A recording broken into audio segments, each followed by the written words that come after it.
नई दुनिया बसाने को नए अंसर नहीं आते, यही मट्टी बदलती है, यही जरे उभरते हैं। महमूदुल हक आपके सामने हैं।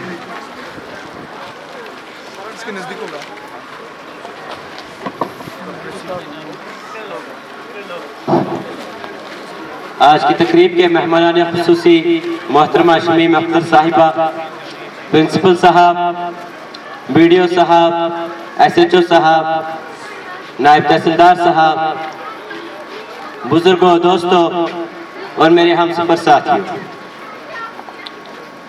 हम अपनी जान के दुश्मन को अपनी जान कहते हैं।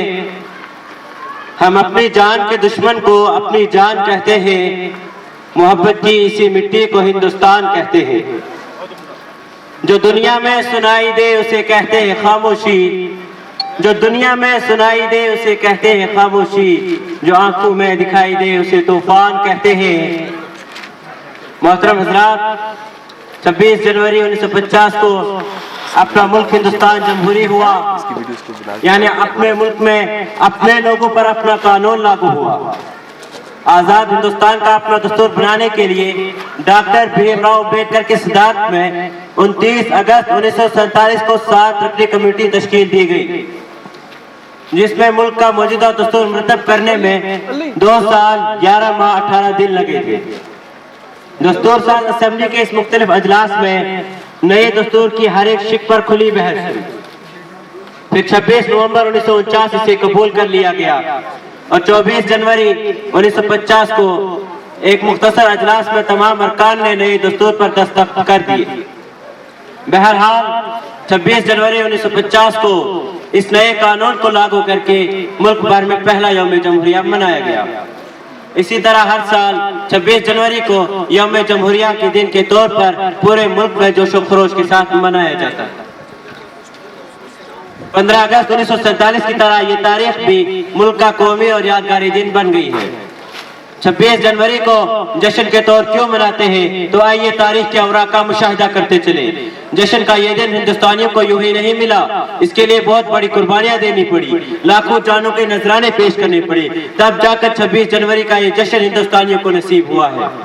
आजादी मिलने के बाद सबसे बड़ा मसला यह उठा कि मुल्क का दस्तूर कैसा हो। आज मजहबी हो या लामजहबी, अक़लियत और अक्सरियत के दरमियान हकूक किस तरह तय किए जाए। चुनाचे आइन हिंद के इब्तिदा हिस्से में साफ साफ ये लिखा गया कि हम हिंदुस्तानी अवाम ये तजवीज़ करते हैं कि हिंदुस्तान को एक आज़ाद समाजवाद जमहूरी मुल्क की हैसियत से वजूद में लाया जाए, जिसमें तमाम शहरियों के लिए समाजी, माशी, सियासी इंसाफ, आज़ादी, ख्याल और एहतराम को यकीनी बनाया जाएगा और मुल्क की सालमियत और यकजहती को कायम और दायम रखा जाएगा।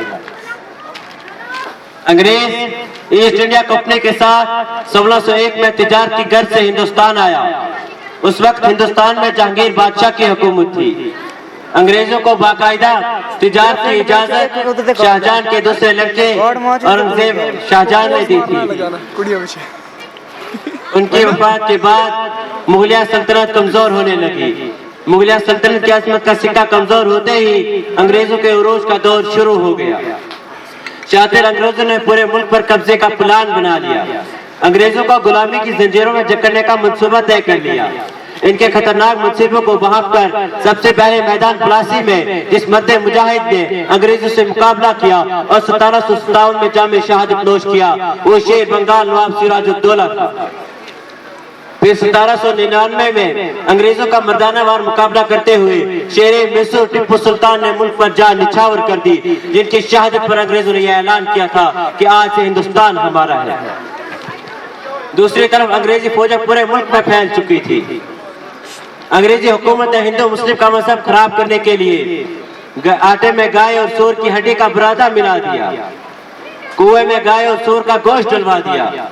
इन वाकयात ने हिंदुस्तानियों के दिलों में अंग्रेजों के खिलाफ नफरत की ऐसी आग लगा दी, जिसकी वजह से अंग्रेजी फौज में मुलाजमत कर रहे हिंदू मुस्लिम सब ने जबरदस्त एहतजाज किया। 30 मई 1866 को हजरत मौलाना कासिम नानवी और उनके साथियों ने देवबंद में एक मदरसे की बुनियाद डाली, जो आगे चलकर दारुल देवबंद के नाम से पूरे आलम में मशहूर हुआ। 1878 में इसी मदरसे के एक फर्जंद मौलाना महमूद हसन देवबंदी, जो आगे चलकर शेखुल हिंद के लक़ब से मशहूर हुए। 1919 में अमृतसर के जालियांवाला बाग के एक जलसे में अंग्रेजों की फायरिंग से बेशुमार हिंदुस्तानी शहीद हुए। 1921 में मौलाना सैयद हुसैन अहमद मदनी ने कराची में पूरी जुर्रत के साथ ये फतवा दिया कि गवर्नमेंट बरतानिया की आनत और मुलाजमत हराम है। 1926 में कलकत्ता में जमीयत उलमाए हिंद के इजलास में, जिसके सदारत मौलाना सैयद सलमान नदवी ने मुकम्मल आज़ादी की करारदाद मंजूर हुई। 1935 में हुकूमत हिंद का एक दस्तूर बनाया गया।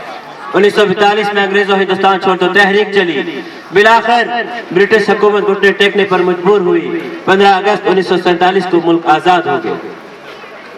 26 जनवरी को जश्न के मौका पर आइए हम सब आइन के तहफ़्फ़ुज़ और जमहूरी इक़्तिदार की बका को मुक़द्दम रखने का फैसला लें और आइन के इक़्तिदार और जमहूरी इक़्तिदार की बका को मुक़द्दम रखने का फैसला लें।